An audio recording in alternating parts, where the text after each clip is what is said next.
Bonsoir à toutes et à tous et bienvenue à la Closing Bell du jeudi 30 juin 2016 du Havre. Heureux de retrouver donc pour ce webinaire de clôture, ce webinaire à la cloche des marchés. Avant de parler donc des marchés financiers, justement, je vous laisse prendre connaissance de l'avertissement lié au risque du trading. Négocier marge sur le marché des devises via des produits CFD comporte un risque élevé et ne peut être recommandé à tout investisseur. FXM et Daily FX ne pourront en aucun cas être tenus responsables de pertes de marge occasionnées, incluant sans restriction des pertes ou manques à gagner qui pourraient découler directement ou indirectement de l'utilisation de ces informations. Alors, en espérant que cette fois-ci, il n'y aura pas de problème technique, alors on va débriefer les marchés, simplement une information.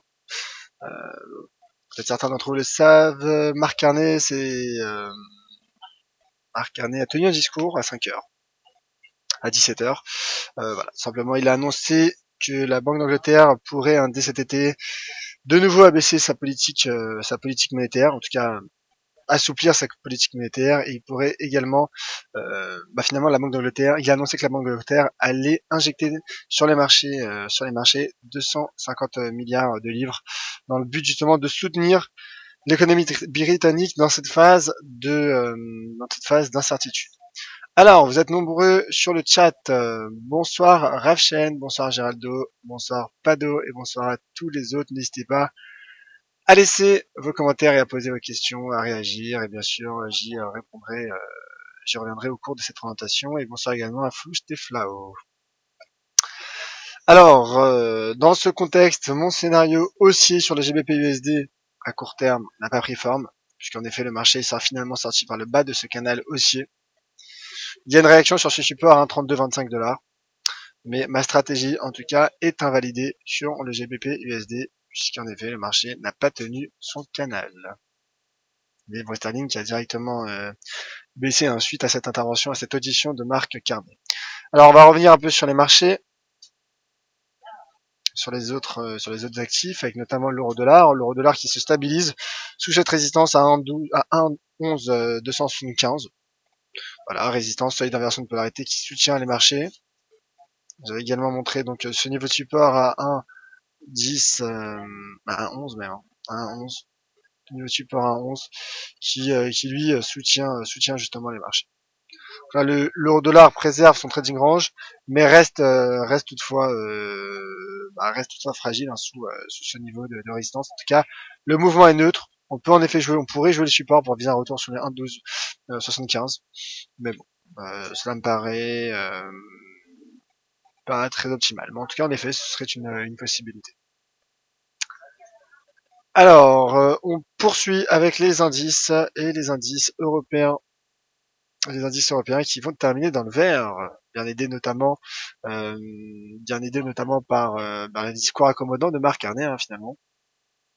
Le CAC 40 dans les derniers échanges prend tout juste 1%, tout rond, comme un symbole. Le DAX il prend 0,38% et l'indice pan-européen, l'indice Eurostock 50 prend 0,77%. Dow Jones est également dans le vert, donc en effet le CAC 40 poursuit son rebond entamé donc sur cette oblique haussière, cette belle oblique haussière de long terme que nous a mis sur le chat hier Sébastien Seb d'Atekag. Donc voilà, belle oblique haussière et le marché qui rebondit immédiatement. Voilà pour le CAC 40. Là, le CAC pourrait en effet aller chercher sa moyenne mobile 200 semaines. Je rappelle que la moyenne mobile 200 jours couvre parfaitement les marchés, parfaitement en tout cas depuis un moment. En effet, à terme, là il est trop tôt pour se prononcer, mais en tout cas le marché déjà pourrait revenir sur ce niveau de résistance, sur les proches des 4300 points. Le DAX également, donc le DAX qui rebondit, qui poursuit son rebond et qui se rapproche un peu plus du seuil à 9750 points, pendant que l'indicateur RSI en 4 heures tente de croiser à la hausse la bande 50. On poursuit avec un mot sur les matières premières, ensuite je passerai aux questions. Les matières premières, le cours du gaz naturel, tiens, puisqu'il y a eu aujourd'hui la publication des stocks de gaz naturel hebdomadaire aux États-Unis. Alors, je vous donne les chiffres tout de suite. Et il y a eu un restockage de 37 milliards de pieds de cubes la semaine passée aux États-Unis. alors que le consensus en attendait 45 milliards de pieds de cubes. Donc dans ce contexte, en effet, le marché rebondit et la shooting star n'a donc pas produit ses effets. Le marché qui va donc travailler le seuil symbolique à 3 $ et qui pourrait donc, mais qui reste très bien, enfin, qui reste très bien orienté. En cas de franchissement des 3 $, en effet, là, la prochaine cible à court terme se situerait à 3 $105.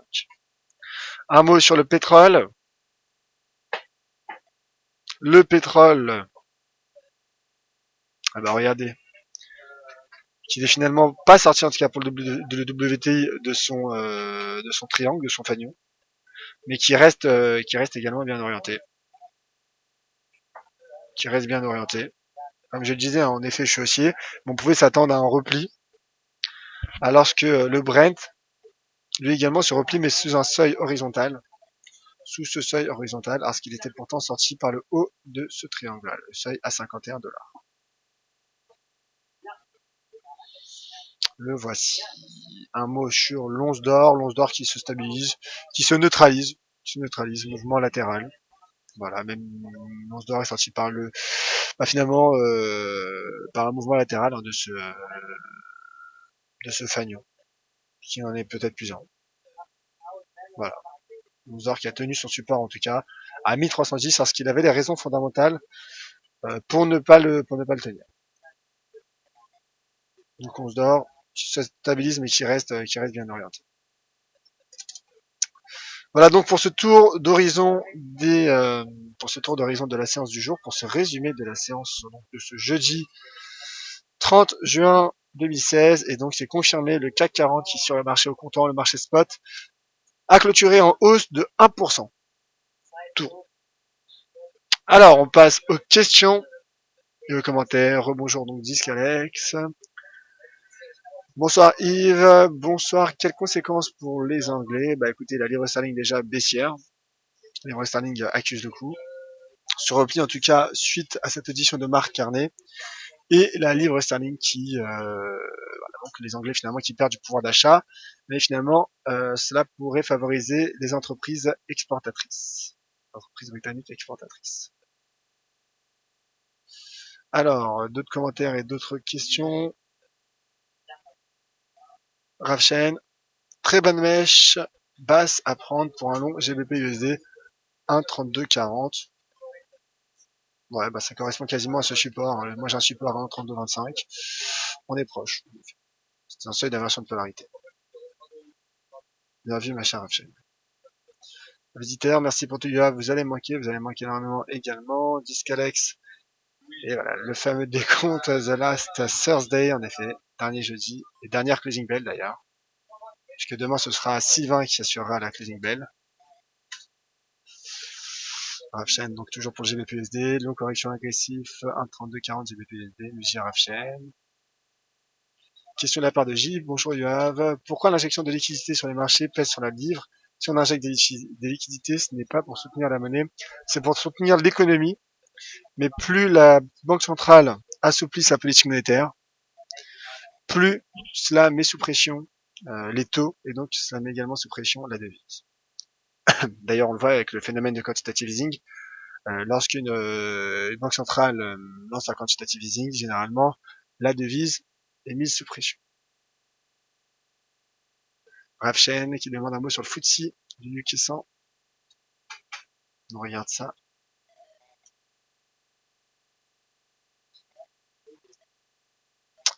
On regarde ça. UK 100. Bah là, qui a complètement, déjà hier, qui avait retracé à 100% l'impact du Brexit, mais là, qui s'envole. UK 100 qui s'envole. Qui franchit même les 6500 points. Qui est en train de franchir un gros niveau de résistance. Donc là, le FTSE qui a totalement corrigé. Totalement corrigé. Plus que même corrigé. Donc là, c'est bon signe en effet pour le FTSE qui pourrait atteindre à moyen terme, si ce mouvement se poursuit, cette mèche, donc à 6620 points.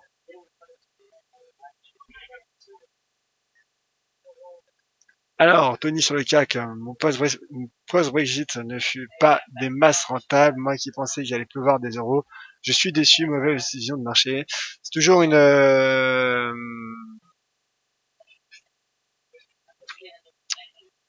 c'est toujours particulier hein, de trader finalement, de dégager des stratégies dans une période d'une telle volatilité, d'une telle finalement incertitude, mon cher Tony. C'est la raison pour laquelle en effet nous conseillons, nous recommandions de ne pas trader la semaine passée. Alors, Flao, un commentaire qui fait plaisir, donc je vais le lire. Je suis un petit compte et c'est Pierre qui m'a conseillé d'écouter vos webinaires. Je ne regrette pas, vous êtes vraiment très fort. Bah écoutez, vraiment merci beaucoup pour finalement pour ce commentaire, mon cher Flao.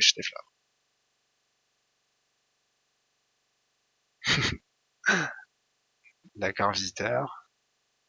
Et Yoda qui demande un mot sur le CAD, le dollar canadien. Merci en tout cas, visiteur. Le dollar canadien qui est mis sous pression notamment par le repli des cours du pétrole, face au dollar américain. Attention sur l'USD CAD à la formation d'une piercing line. Attention. Alors certes, le contexte n'est pas réellement baissier. Il y a simplement trois bougies, trois bougies baissières. Mais en données journalières, un piercing line, donc une ligne pénétrante, qui est une figure de retournement haussière, prend forme.